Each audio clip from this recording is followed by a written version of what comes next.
Hi again, everyone. I'm Ollie Matthews. This is Societal Narcissism. This video is sponsored by contribution from Sunshine. Before I get to Sunshine's video, please go to the description box, click on the Rumble link. I asked everybody to watch over there. I'm still monetized, and it'll help out with the channel. So, on to Sunshine's video. She sent in 2 videos relating to SSRIs and pregnant women and their children she wants me to review. So let's just get right into it, shall we? If your doctor told you antidepressants were completely safe in pregnancy, they lied to you. Because the truth is, these drugs can cause a wide range of neurological and developmental problems that have been completely swept under the rug and ignored by most doctors.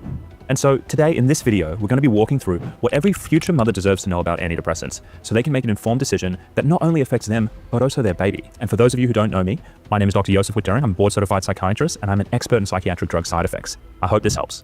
I don't know why any woman would, while pregnant, couldn't be off antidepressants and any type of medication, really. I mean, unless it's some kind of heart medication but even then, if you're having a heart condition, you probably shouldn't be pregnant in the first place. Like, this is kind of like, no duh. You could be pumping these chemicals into your body while you're growing a child. It's going to cause problems.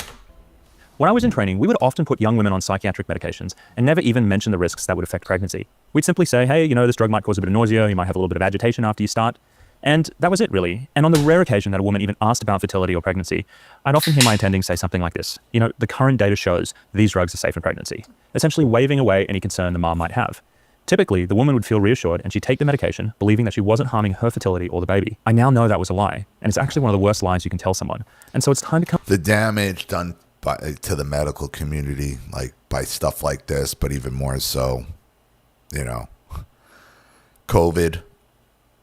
Like, how do you trust anybody? And you can't trust the doctors. Nobody believes these doctors anymore. How could you?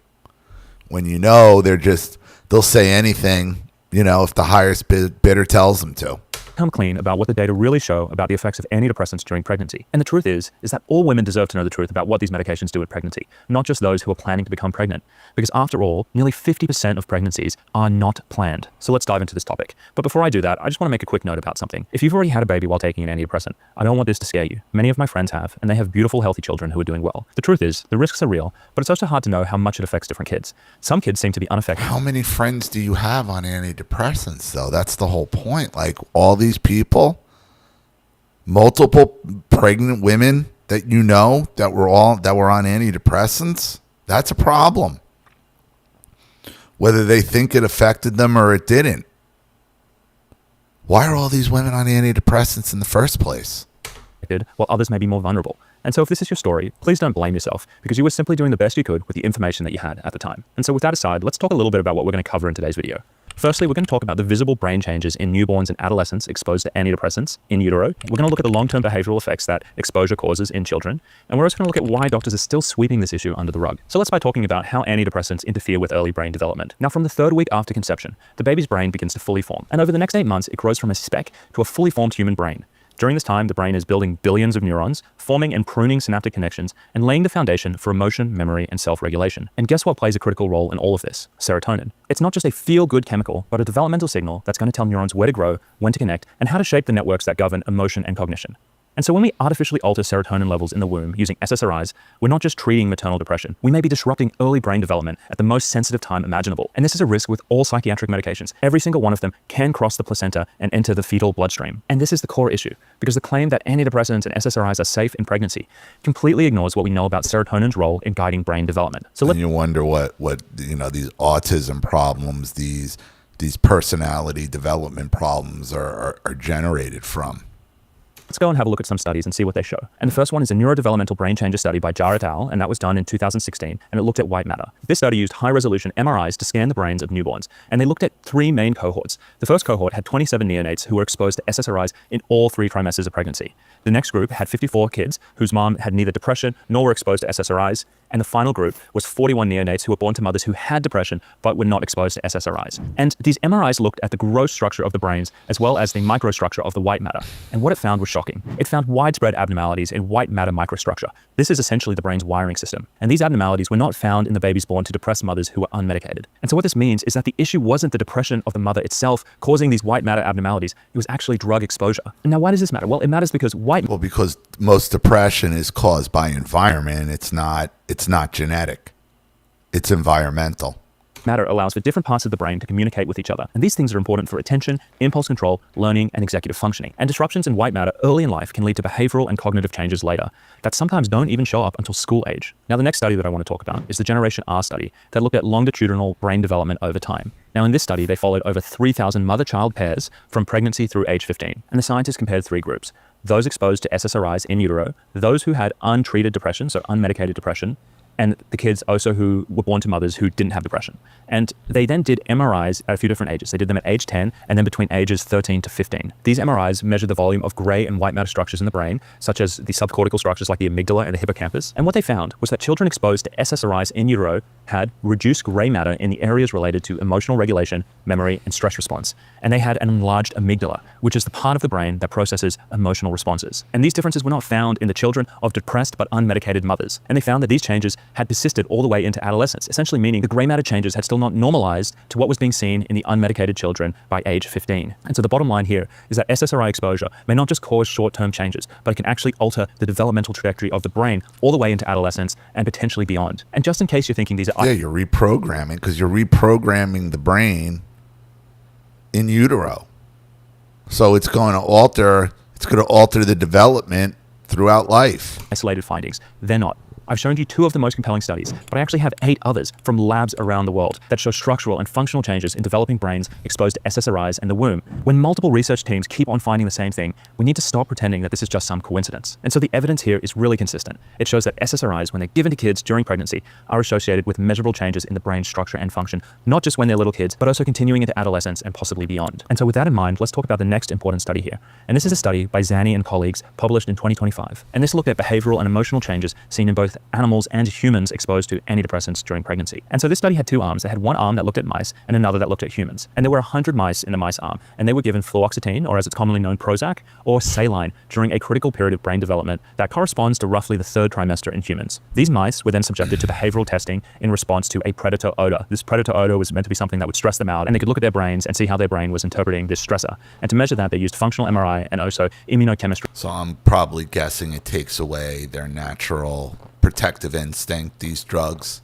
Studies. And what they found compared to those controls who weren't exposed, they found that the exposed mice, when they were given predator scent, they were more likely to freeze in terror compared to the controls. And this persisted all the way into adulthood. And the fMRI and the immunochemistry studies consistently showed an overactivation in fear-related regions of the brain. And here is the chilling part. When researchers looked at something very similar as part of the NIH-funded Adolescent Brain Cognitive Development Multi-Center Study, they found the exact same thing. When they did the same test in people who were exposed to SSRIs as children, to scary faces, again trying to elicit a fear response that they could measure in the brain, they saw the same exaggerated fear responses in the amygdala that they saw in mice. The scientists also noted... So it makes you to the point where it freezes you, because you're learning in the womb that this is so terrible that you just freeze. That the SSRI exposed kids had more anxiety and depressive symptoms, which were assessed by a parental questionnaire. And this seemed to have a stronger effect in girls who did appear to be more vulnerable to the effects of SSRIs. Now, these researchers looked at the data in all different ways to see if there was any other explanation. And the differences remained even after adjusting for different confounding factors like the mom's mental health. And so it really wasn't the depression, it was the drug exposure that was causing these behavioral changes measured in the brains. And so the key takeaway here is that the animal studies and the human studies are very consistent. And they're not just finding, some functional changes in the way a brain lights up underneath a scanner. They're actually seeing emotional processing changes as to how animals and humans now interpret sensory stimulus differently. And there's an association that kids who were exposed when they were younger are actually having more problems with depression and anxiety. So let's move on now and talk about ADHD. So these drugs just not only calm you down, they don't balance you, they reprogram your brain. ADHD and autism. Given the structural and functional brain changes that we've talked about so far, could it be possible that antidepressant exposure could contribute to ADHD and autism? Well, there is some data that's looked into this. That was my first thought. And these come from several large-scale epidemiological studies. And they use things like insurance records and school databases and prescription histories. And at face value, the answer seems to be yes. Well, at least sort of. And I'm going to explain that. So back in 2014, Dr. El Maroon analyzed the data of nearly 6,000 children and compared autistic traits in those exposed to SSRIs in the womb to groups of kids whose moms had depression, which was untreated, and also to another group whose moms did not have depression and were not treated with antidepressants. And what he found was that children exposed to SSRIs had more autistic traits compared to both other groups, essentially showing that it was not simply due to the mother's underlying mental illness. And he also found that children exposed to SSRIs in utero had higher rates of ADHD. Now, the next study that looked into this was exactly what I thought. It's exactly what I thought before. It's like that explains why these kids are acting the way they're acting. By Dr. Kenneth Mann, and he analyzed health records of over 190,000 children born in Hong Kong. And he found that the children whose mothers took antidepressants during pregnancy were more than twice as likely to be diagnosed with ADHD compared to those mothers that didn't. But what I need to say is that we have to be very cautious when we look at these results, because when statisticians went into that data afterwards and started making adjustments for different factors that might have influenced things, such as, factors within the family, education, the way the kids were raised, the mental illness, the association has actually disappeared in some of these studies. And that's why when you look at several of these papers, they will conclude that this link is explained away by these other variables and that there's not enough reliable evidence. Well, it's true. I mean, if you got a mother who's taking SSRIs while pregnant, you're probably dealing with some sort of cluster B personality disorder to begin with, more than likely borderline histrionic. And, my opinion, being raised by a borderline histrionic is going to trigger autistic behaviors from the child, ADHD behaviors from the child. So it could be both. I don't think one negates the other. They go hand in hand. I think they actually kind of support each other, to be honest with you. Because what are the effects of that personality disorder that led them to be on that SSRI in the first place? What is that doing to the child? To be confident about the link. And this is exactly what Morales concluded when she did a large review of this data in 2018. Now, you might be hearing this and thinking, well, this is a good thing. This is evidence showing that this link, may not be a real link, and it's something that we shouldn't be that worried about. But what I want to say is that these database studies in general have a lot of limitations, and I would be very hesitant to grab onto these findings and simply conclude that, nothing to see here, there's no problems. Because some of the issues with these database studies are really obvious, and there's serious limitations. For instance, whether or not the mom is taking antidepressants is just based on what was recorded in that insurance database. It's like prescriptions, and most moms, they may get a prescription, and like many of the people I talk to. Right, you don't know what else she might be taking, you don't know if she's lying, you don't know if they're actually drug testing her to see what's in her system or not. You have to read the study. They go home and they don't take them.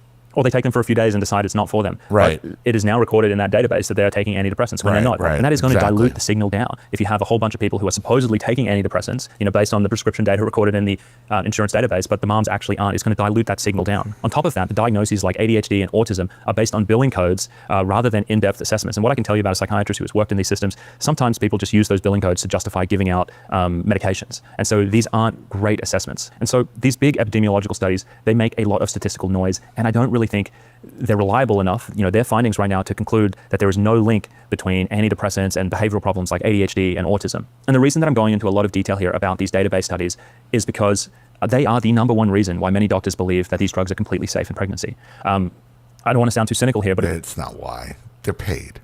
They're paid by the pharmaceuticals. That's to push this shit. That's all it's about. It's about money. If you believe your doctor actually cares about you, I got a bridge in Brooklyn to send you.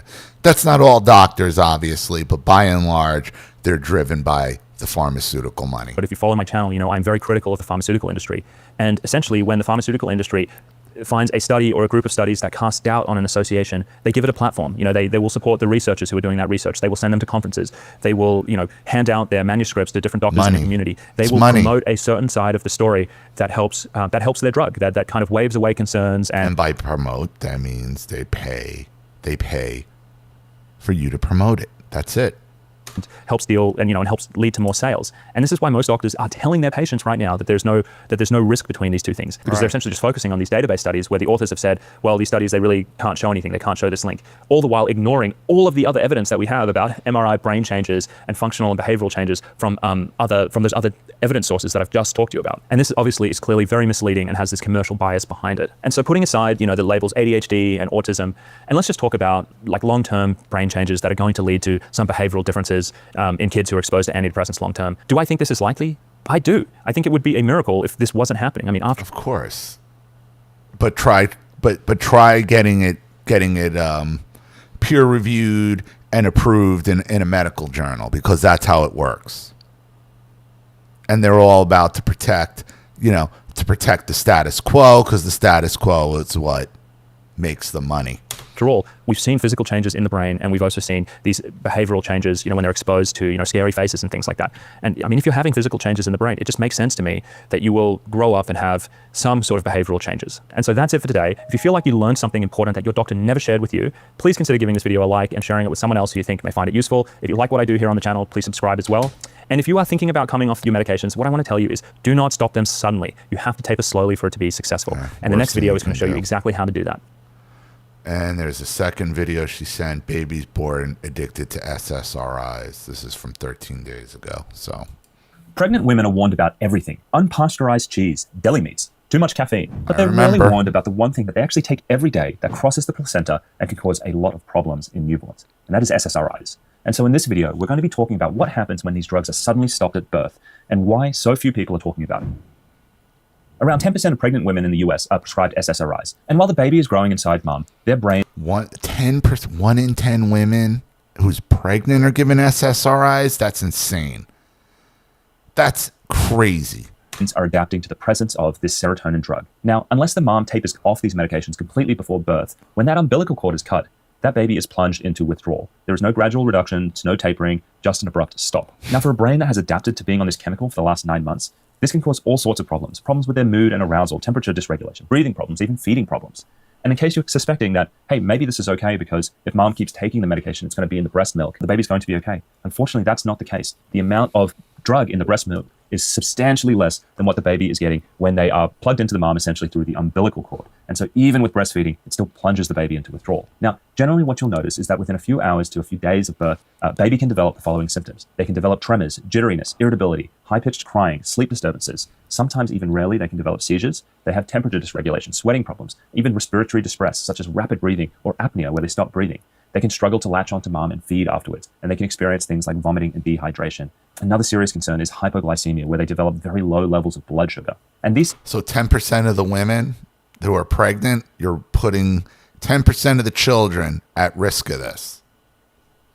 And we wonder why there's so many problems these days, eh?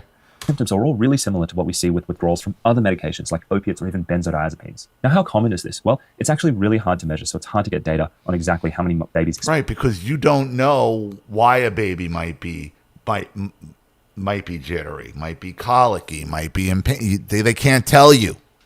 All they can do is cry. Experiences. Some researchers have put it at around 30%, but I suspect it's higher because obviously it's hard to measure and these children can't tell you how they're feeling. One of the most unfortunate things that I see in this space is that many doctors will tell the mom that this is mild and transient. And I get it, they want to reassure the mom and minimize the concern about this, potentially significant problem. But that's not what the data shows, because I wish it was mild and transient. And it's possible that it is for many. But when Albright and his colleagues in 2001 did a study where they looked at 4,900 full-term births at Northwestern Memorial Hospital, here is what they found. They found that the SSRI-exposed infants were more likely to require neonatal resuscitation after birth compared to those who were not exposed. The rate was 12.9% in the exposed group and 4.2% in the unexposed group. To me, that's quite a difference. This is a money grift. I mean, this is just a money grift with the pharmaceuticals and the doctors at this point.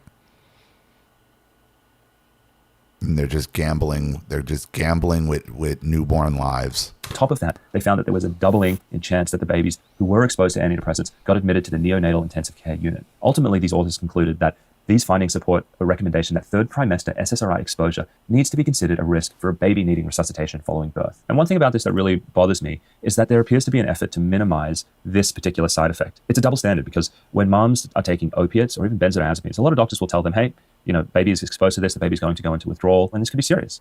But when it comes to antidepressants, doctors downplay it. They even use a different phrase. Instead of saying, hey, the baby's going to go into withdrawal, a lot of doctors will say they will develop poor neonatal adaptation syndrome. This is essentially saying withdrawal, but doctors often choose this kind of gaslighting. This is just all doctor gaslighting given to them by the pharmaceuticals so they can continue with their SSRI grift. And society pays the price. Language when it comes to antidepressants, believing that this somehow combats stigma. Now, there's a big problem in psychiatry where if you talk about real, genuine risks that are even in the labels of these medications, people will say, oh, you're stigmatizing people. You're scaring them away from drugs. There's a big difference between you're a conspiracy theorist saying, hey, you're a weak person for needing this medication, shame on you, and just saying, a spade is a spade. This is what's happening. Unfortunately, doctors aren't doing this in psychiatry, and they often downplay or soft pedal some of these side effects and using this term neonatal adaptation syndrome as if, the baby's just going to have a little bit of a hard time adapting. No, this is drug withdrawal. Whenever you hear a big fancy word, take a step back and analyze what's going on, because you're usually being gaslighted. And the sanitized language does not help, because do you know who is surprised afterwards? The moms are surprised when their baby is born and it's having a really hard time. And then they go and they search and they ask more questions. And then the doctor says, well, yes, they're actually in withdrawal. And, there's a 12% chance that they could end up needing resuscitation. And the mom says, well, why didn't anyone tell me this while I was pregnant? Why didn't anyone tell me this when I was, talking to the doctor about, wanting to conceive and have a pregnancy? I needed to have known earlier. So this is a big problem. And so what should we be doing differently? Well, obviously we need to be talking to moms about the risk of their baby abruptly going into withdrawal when they are born. Most women want to know this before they even start to think about having a baby. And they need to, because the worst time to come off a medication is when you're pregnant. There are hormonal fluctuations, which can cause mood instability. Many women are juggling jobs and looking after other children, and they're also dealing with the fatigue from the pregnancy. And so coming off a medication at this time is really high risk. Another thing that I see moms do, which I do not recommend, is to rush to come off the medication towards the end of the pregnancy to prevent withdrawal. Generally, they are going to go too fast, and then they'll trigger a withdrawal syndrome in themselves, and they'll become really depressed, which is obviously hugely problematic as well. The best time to come off this medication is before you even become pregnant. Exactly. Now, if the information in this video troubled you, I wish this was the end of it, because there's actually other issues that you need to be aware of, and those involve the changes to the brains and to the behavior of the infants who are exposed to SSRIs during neurological development when they are still in mom. And so if you want to learn more about this, be sure to watch this video next. All right. It's a big gaslight. It's a big gaslight. You got a lot of I think you're getting a lot of good ideas of where all this autism, ADHD is generating from. I didn't realize it was 1 in 10 women, and that's what's being reported. 1 in 10 women being prescribed SSRIs while pregnant. That's crazy. And then you got to be and then you sit there and you're gaslighted by your doctor, who you got to trust, telling you, yeah, it'll be fine. It's all minor. Bullshit. All gaslighting. So thank you, Sunshine, for your contribution in the videos. I really appreciate it. Thank you to everybody watching. Please leave any opinions in the comment section below. And again, if you want your story read on the channel, you have a topic you'd like me to cover, something you'd like to expose, you'd like to set up a Skype phone call, have a private video made, you'd like to sponsor a video like this for someone who needs help and can't afford it, or just make a contribution to the channel in general to keep it supported, growing, and successful, because this channel survives 100% on contributions from all of you. Without you guys, all this goes away. So if you like what you see here and you want to see more videos like this, you know what to do with either the Cash App, Zelle, PayPal, and email links in the description box below. Also, please like and share this video wherever you can. Subscribe to my channel if you haven't, and be sure to click the subscription bell to be notified of all my video uploads. Also, be sure to subscribe to both channels on Rumble. If you haven't watched the video over there, please do. Even a click helps. Follow me on X and Telegram as well. I'm Ollie Matthews. This has been Societal Narcissism. Take care, everyone.